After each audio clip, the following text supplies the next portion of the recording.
দ্বাদশ শ্রেণীর প্রথম অধ্যায় অর্থাৎ বহির্জাত প্রক্রিয়া ও সংশ্লিষ্ট ভূমিরূপ এই চ্যাপ্টারে আমরা আজকে আলোচনা করব সমুদ্র তরঙ্গ এবং সমুদ্র তরঙ্গের প্রাথমিক ধারণা, সমুদ্র তরঙ্গের এবং উপকূল সংক্রান্ত বিভিন্ন বিষয় এবং সমুদ্র তরঙ্গ কিভাবে উপকূলবর্তী অঞ্চলে ভূমিরূপ সৃষ্টিতে প্রভাব বিস্তার করে তার কিছু সাধারণ কথা।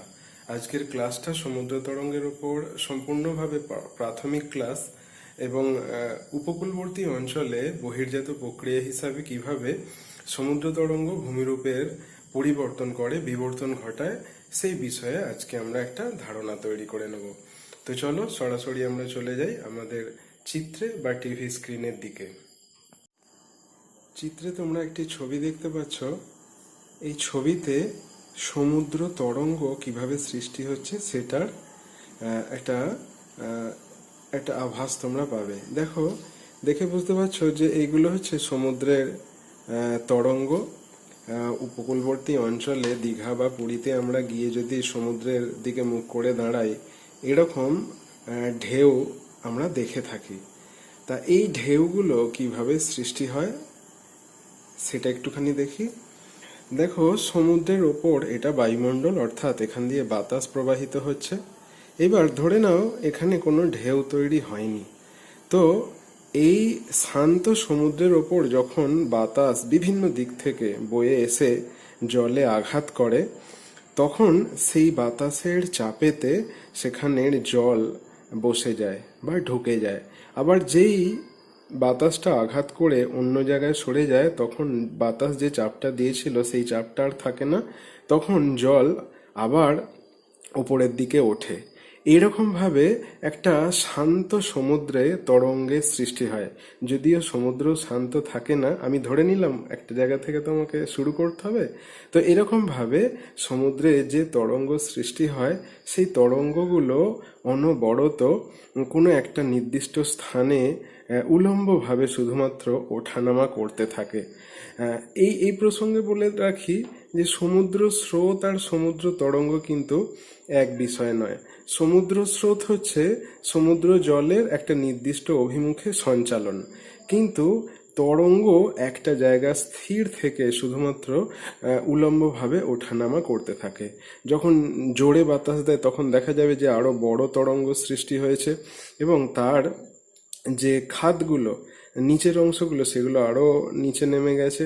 এরকমভাবে সমুদ্রে তরঙ্গ সৃষ্টি হয়। তাহলে দেখো, বাতাস সমুদ্রের জলে এসে ধাক্কা দেওয়ার কারণে সমুদ্র তরঙ্গ সৃষ্টি হলো। তা যত দূর থেকে বাতাস এসে সমুদ্রের জলে আঘাত করবে, সেই নির্দিষ্ট দূরত্বটাকে বলা হয় ফেজ। তা যত দূর উন্মুক্ত সমুদ্রে বাতাস ফেজ পাবে, তত সমুদ্রের তরঙ্গগুলো বড় বড় হবে। তাহলে বায়ু প্রবাহ সমুদ্রে তরঙ্গ সৃষ্টি করার পর সেই তরঙ্গগুলো বৃত্তাকার কক্ষপথে ওপর নিচে ওঠানামা করে এবং গভীর সমুদ্র থেকে যত অগভীর জলের দিকে বা উপকূলবর্তী অঞ্চলের দিকে আসে, তখন এই বৃত্তাকার কক্ষপথে বাহিত তরঙ্গগুলো নিচে তলদেশে ধাক্কা খেয়ে কিছুটা উপবৃত্তাকার কক্ষপথ আকৃতি নেয়। এবার এই উপবৃত্তাকার কক্ষপথে এগিয়ে যাওয়া উপকূলের দিকে তরঙ্গগুলো যখন আরো অগভীর জলরাশির সংস্পর্শে আসে, তখন কি হয়, তারা আর ওই এতটাই উপবৃত্তাকার হয়ে যায় যে অনেকটা উপকূলের দিকে অগ্রসর হয়ে যায়। তখন তারা একটা ওই বড়শির মতো আকারে বা বাঁক নিয়ে তারা উপকূলে আছড়ে পড়ে। এই ঘটনাটাকে বলা হয় ঊর্মিভঙ্গ। আমরা পাড়ের দিকে দাঁড়িয়ে থেকে সবসময় দেখি যে উপকূলে কিছু ঢেউ এসে আছড়ে পড়ছে, আবার সেগুলো ফিরে যাচ্ছে। আমরা আর একটা চিত্র দেখে নেব। এই চিত্রে আমরা দেখতে পাবো কিভাবে বৃত্তাকার জলগুলো ওঠানামা করে। এই চিত্রে দেখো, একটা জায়গায় ঢেউ তৈরি হয়েছে। সেই ঢেউগুলো বা তরঙ্গগুলো এই বৃত্তাকারে এক একটা করে ছোট ছোট, বড় থেকে ছোট বৃত্তাকার কক্ষপথ তৈরি করেছে এবং সেইগুলো যেহেতু গভীর সমুদ্রে জলের গভীরতা অনেক বেশি থাকে, সেই কারণে এগুলোর আকৃতি বৃত্তাকারই থাকে। এবার যখন এগুলো উপকূলবর্তী অঞ্চলের দিকে এরকম ওঠানামা করতে করতে যখন উপকূলের দিকে এগিয়ে যায়, তখন গভীর সমুদ্র থেকে অগভীর সমুদ্রের দিকে আসে, ফলে এই বৃত্তাকার অংশগুলো তলদেশে ঠেকে যায়।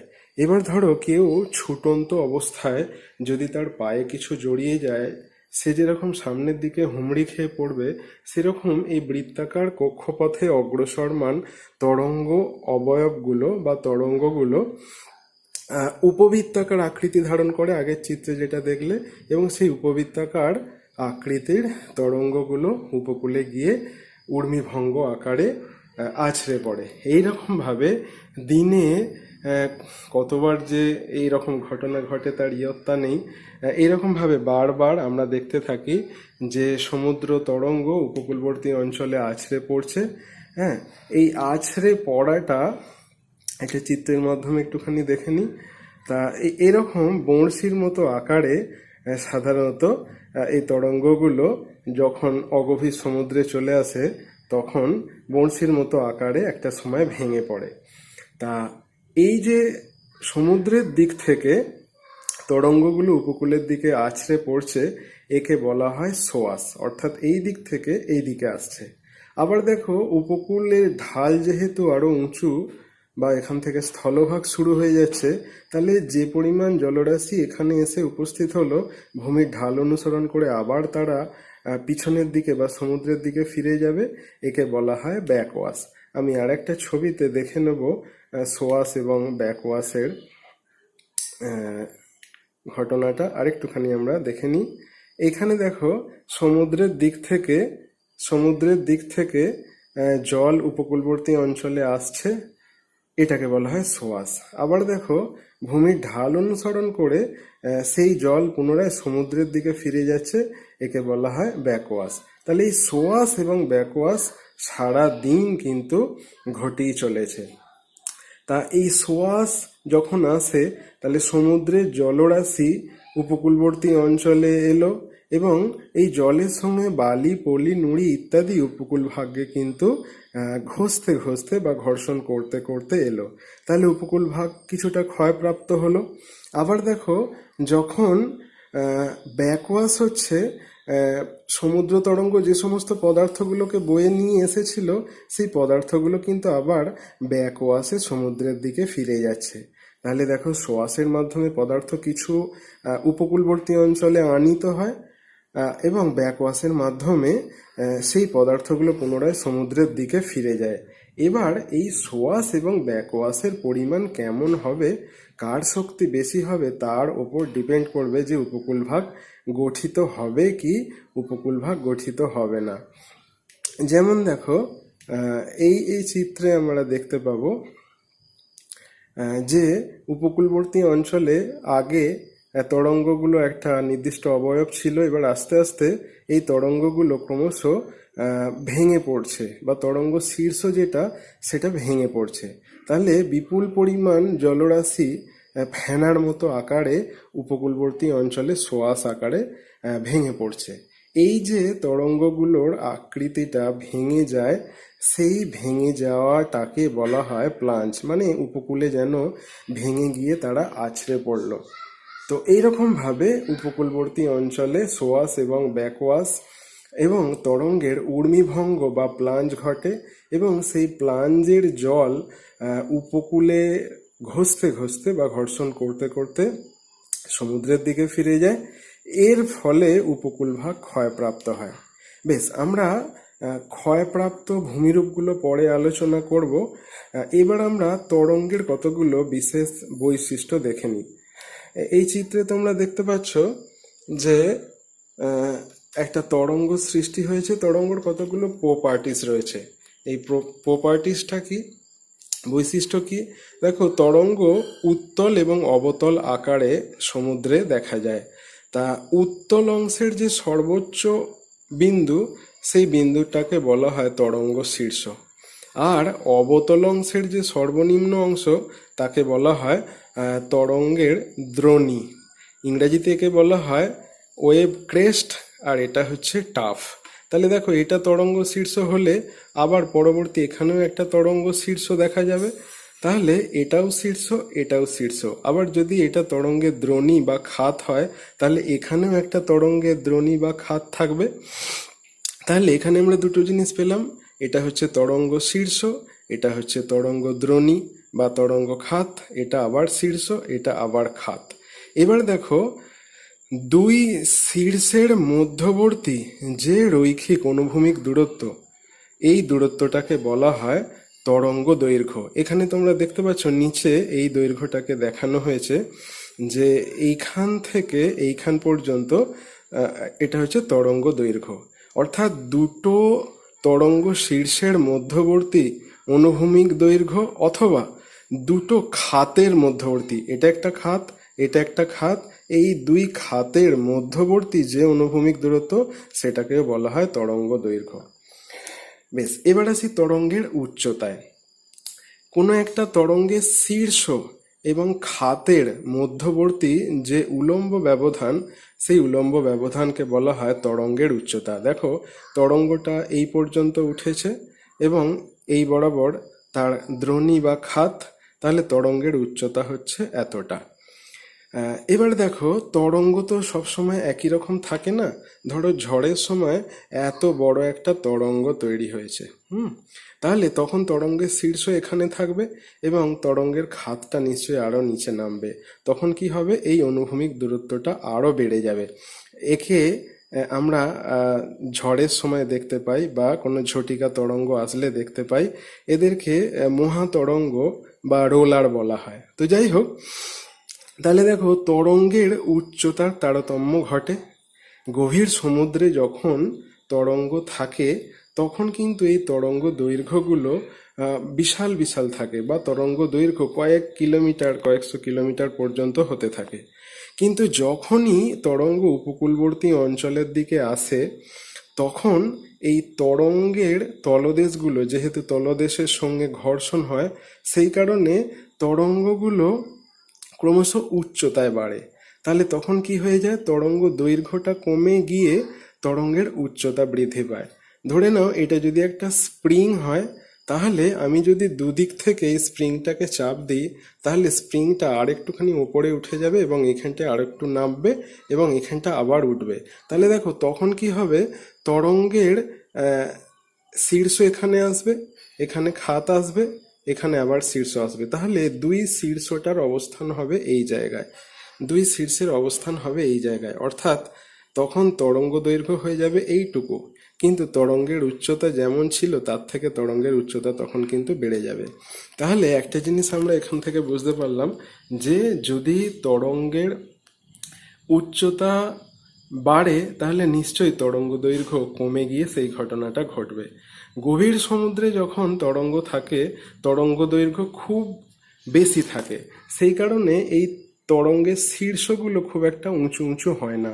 কিন্তু যেই উপকূলবর্তী অঞ্চলে চলে আসে তখন সেই তরঙ্গগুলোর উচ্চতা খুব বেড়ে যায় এবং একবারে পাড়ের কাছে এসে সেই তরঙ্গগুলো ওই কুণ্ডলাকারে উপকূলবর্তী অঞ্চলে ওই ঊর্মিভঙ্গের আকারে সেগুলো আছড়ে পড়ে। তা সেটাকেই আমরা বলে থাকি সোয়াশ। এখানে চিত্রে তোমরা দেখতে পাচ্ছ, আগেও আমি দেখিয়েছি যে এরকমভাবে পাড়ের কাছে এসে সেগুলো এবার ভেঙে পড়ে, সোয়াশ আকারে ভেঙে পড়ে। তাহলে এইরকম যদি বারংবার ঘটে, বিপুল পরিমাণ জলরাশি উপকূলবর্তী অঞ্চলে এরকম আছড়ে পড়ার ফলে উপকূলবর্তী অঞ্চলের ভূমিরূপের একটা পরিবর্তন অবশ্যই হবে।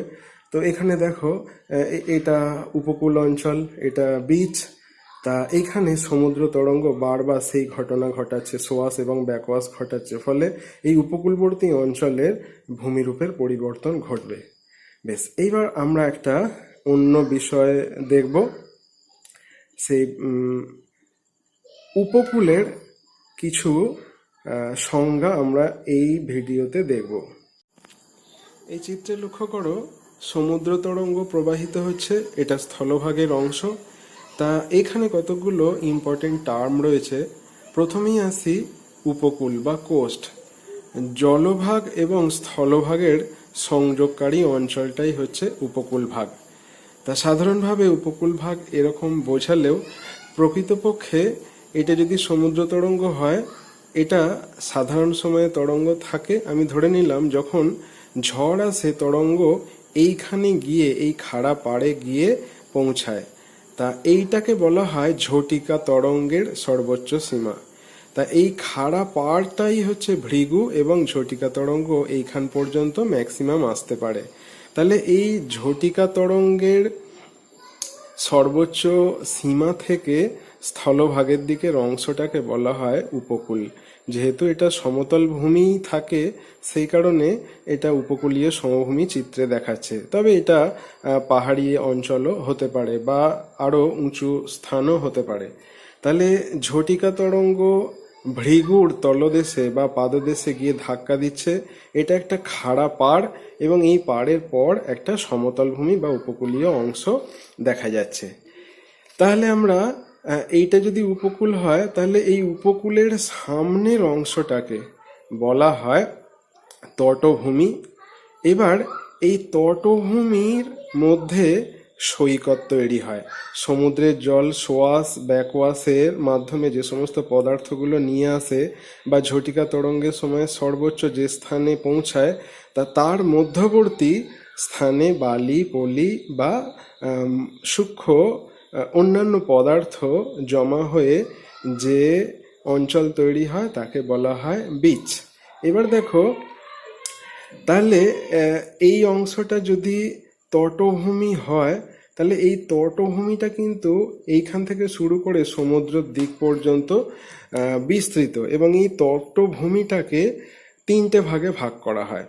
একটা হচ্ছে সম্মুখ তটভূমি, একটা পুরোদেশীয় তটভূমি এবং একটা পশ্চাৎ তটভূমি। চিত্রে তোমরা দেখো, এখানে দেখাচ্ছে উচ্চ জলসীমা, অর্থাৎ আমরা ধরে নিই এটা হচ্ছে ভরা কটালের সময় জোয়ারের জল যতটা সর্বোচ্চ ওঠে। আর এইটা হচ্ছে নিম্ন জলসীমা, অর্থাৎ এই লাইনটা যখন মরা কটাল হয় তখন মরা কটালের ভাটার সময় যে পর্যন্ত জলটা নেমে যায়। তাহলে এই সমুদ্রের উচ্চ জলসীমা এবং নিম্ন জলসীমার মধ্যবর্তী যে অঞ্চলটা, সেই অঞ্চলটাকে বলা হয় সম্মুখ তটভূমি। বোঝা গেল বিষয়টা? অর্থাৎ ভরা কটালের জোয়ারের সময় উচ্চ জলসীমা থেকে মরা কটালের ভাটার সময়ে নিম্ন জলসীমা পর্যন্ত যে অঞ্চলটা, সেই অঞ্চলটাকে বলা হয় সম্মুখ তটভূমি। এরপর সম্মুখ তটভূমির পিছনের দিকে স্থলভাগের দিকের অংশটা হচ্ছে পশ্চাৎ তটভূমি। কতটা? তাহলে সম্মুখ তটভূমি থেকে ভৃগুর পাদদেশ পর্যন্ত বা ঝটিকা তরঙ্গ যে পর্যন্ত গিয়ে পৌঁছায় সেই অংশটাকে বলা হয় পশ্চাৎ তটভূমি। বোঝা গেল বিষয়টা? এই অংশটা সবসময় জলশূন্য থাকে, শুধুমাত্র ঝড় যখন আসে তখন এই পর্যন্ত জলরাশি এসে হাজির হয়। তাহলে পশ্চাৎ তটভূমি দেখলাম, সম্মুখ তটভূমি দেখলাম, আর নিম্ন জলসীমা থেকে অগভীর সমুদ্রের দিকের অংশটিকে বলা হয় পুরোদেশীয় তটভূমি। নিম্ন জলসীমা অর্থাৎ মরা কটালের ভাটার সময় যে পর্যন্ত সমুদ্রের জল নেমে যায়, সেই জলতল থেকে মহিষপানের কিছুটা অংশ পর্যন্ত যেখানে সবসময়ই জল ভর্তি থাকে বা সমুদ্রে জল পূর্ণ থাকে, সেই তটভূমিটাকে বলা হয় পুরোদেশীয় তটভূমি। তাহলে তটভূমির তিনটে গুরুত্বপূর্ণ অংশ আমরা দেখতে পেলাম। এবার দেখো, যেহেতু এটা উচ্চ জলসীমা, এটা নিম্ন জলসীমা, তাই এটা হচ্ছে একটা গড় জলসীমা বা এই যে সমুদ্রপৃষ্ঠ দেখিয়েছে, এটা গড় জলসীমা বা সমুদ্রপৃষ্ঠ, এবং এটা সমুদ্র তো আর স্থির থাকে না, সেজন্য এই তরঙ্গটা দেখিয়েছে। তাহলে দেখো, এই দুটো জায়গার মধ্যেই কিন্তু সোয়াশটা বেশি হচ্ছে, সেজন্য এটাকে সোয়াশ অঞ্চল বলা হয়। আর এইখানে দেখো একটা সার্ফ অঞ্চল বলে রয়েছে। আমরা দেখতে পাচ্ছি এই অংশের মধ্যেই কিন্তু তরঙ্গগুলো এসে ঊর্মিভঙ্গ ঘটে এখানে ভেঙে পড়ে বা আছড়ে পড়ে। সেই কারণে জল এবং বায়ুপূর্ণ বা ফেনার মতো অংশ এই জায়গাটায় কিন্তু ঘোরাফেরা করে। বা ওই ওই সমস্ত পদার্থ পূর্ণ থাকে, সেজন্য এটাকে বলা হয় সার্ফ অঞ্চল। আর এই অংশটা যেখানে সবসময় জল থাকে সেইখানে দেখো বলা হচ্ছে তরঙ্গ অঞ্চল, অর্থাৎ যেখানে তরঙ্গটা না ভেঙে আরো উপকূল ভাগের দিকে এগিয়ে যায় বা তটভূমির দিকে এগিয়ে যায়, সেই কারণে এটা তরঙ্গ অঞ্চল। তাহলে এই চিত্রে আমরা দেখতে পেলাম যে তটভূমির কতগুলো অংশ, উপকূলের বিষয়টা, ঝটিকা তরঙ্গ কোথায় পৌঁছায় সে বিষয়ে, এবং তটভূমির যে তিনটে ভাগ সেটাও আমরা জানতে পারলাম। পরবর্তী আরেকটা আমি চিত্র দেখাবো, সেই চিত্রে একই জিনিসটা একটু অন্যরকম ভাবে দেখতে পাবে। এই চিত্রটাতেও লক্ষ্য করো, এখানেও উপকূলীয় সমভূমি, এটা ভৃগু, এইটা ওই সমুদ্রপৃষ্ঠ জলসীমা। এখানে একটা নতুন টার্ম রয়েছে বার্ম। দেখো উচ্চ জলসীমা পর্যন্ত যে তরঙ্গগুলো আছড়ে পড়ে, সেই তরঙ্গের দ্বারা নিয়ে আসা বালি পলি ইত্যাদি পদার্থগুলো যদি তটভূমির সামনে একটা দীর্ঘ ওই বাম্পারের মতো ভূমিরূপ বা সামান্য উঁচু ভূমিরূপ তৈরি করে, তাকে বলা হয় বার্ম। তো বাকি জিনিসটা একই রকম রয়েছে। আশা করি বিষয়টা তোমাদের পরিষ্কার হয়েছে। পরবর্তী ক্লাসে আমরা বাকি অংশগুলো আলোচনা করব। ধন্যবাদ। এই চিত্রে সমুদ্র তরঙ্গ দৈর্ঘ্যের যে তারতম্য ঘটে সেটা আমরা ভালোভাবে বুঝে নেব। দেখো এটাও একটা তরঙ্গ, তা তরঙ্গের এটা শীর্ষবিন্দু বা ক্রেস্ট, এটাও তরঙ্গের শীর্ষবিন্দু, এটা খাত, এটাও খাত বা দ্রোণী। তাহলে আমি বলেছিলাম যে দুটো তরঙ্গ শীর্ষের মধ্যবর্তী দূরত্ব হচ্ছে তরঙ্গ দৈর্ঘ্য, আর তরঙ্গ শীর্ষ এবং দ্রোণীর মধ্যবর্তী যে উলম্ব উচ্চতা বা উলম্ব দৈর্ঘ্য সেটা হচ্ছে তরঙ্গ দৈর্ঘ্য। তো ওপরের ছবির পরে দ্বিতীয় যে ছবিটা রয়েছে সেই ছবিটা দেখলে বুঝতে পারবে যে এখানে তরঙ্গ শীর্ষ, এখানে তরঙ্গ শীর্ষ। তাহলে এখানে দুটো তরঙ্গ শীর্ষের মধ্যবর্তী দূরত্ব কিন্তু অনেক বেশি, অর্থাৎ তরঙ্গ দৈর্ঘ্যটা কিন্তু এখানে অনেক বেশি। কিন্তু এইখানে দেখো দুটো তরঙ্গ শীর্ষ কাছাকাছি অবস্থানের কারণে এই দুজনের মধ্যবর্তী যে অনুভূমিক দূরত্ব সেটা অনেকটা কম, অর্থাৎ এখানে তরঙ্গ দৈর্ঘ্য অনেক বেশি এবং এখানে তরঙ্গ দৈর্ঘ্য অনেক কম। আবার এই চিত্রে দেখো, এই চিত্রে ঘন ঘন কতগুলো তরঙ্গ গেছে, এটা একটা শীর্ষ, এটা শীর্ষ, তাহলে এইটা হচ্ছে তরঙ্গ দৈর্ঘ্য। তাহলে এখানে তরঙ্গ দৈর্ঘ্য আরো কম। তা কি ঘটে, যখন গভীর সমুদ্রে তরঙ্গগুলো থাকে তখন তরঙ্গ দৈর্ঘ্য অনেক বেশি বেশি থাকে, অর্থাৎ একটা শীর্ষ থেকে আরেকটা শীর্ষ কয়েকশো কিলোমিটার দূরে থাকে। কিন্তু যখনই পাড়ের কাছে বা উপকূলের কাছে আসে তখন তলদেশের গভীরতা কমে যাওয়ার কারণে এই তরঙ্গ দৈর্ঘ্যগুলো কমতে থাকে আর তরঙ্গের উচ্চতাগুলো বাড়তে থাকে, এবং যখন একদম উপকূলের কাছে ঊর্মিভঙ্গ আকারে আছড়ে পড়ে তখন আর কি তলদেশগুলো তো আর অগ্রসর হতে পারে না, কিন্তু যে জলটা কুণ্ডলাকারে আর কি ওপরে উঠে গেছে সেগুলো এবার ঊর্মিভঙ্গ আকারে আছড়ে পড়বে। এরকম ভাবেই উপকূলবর্তী অঞ্চলে তরঙ্গগুলো সোয়াশ আকারে আছড়ে পড়ে, আবার ভূমির ঢাল অনুসরণ করে তারা স্থলভাগের দিক থেকে সমুদ্রের দিকে ব্যাকওয়াশ আকারে ফিরে যায়।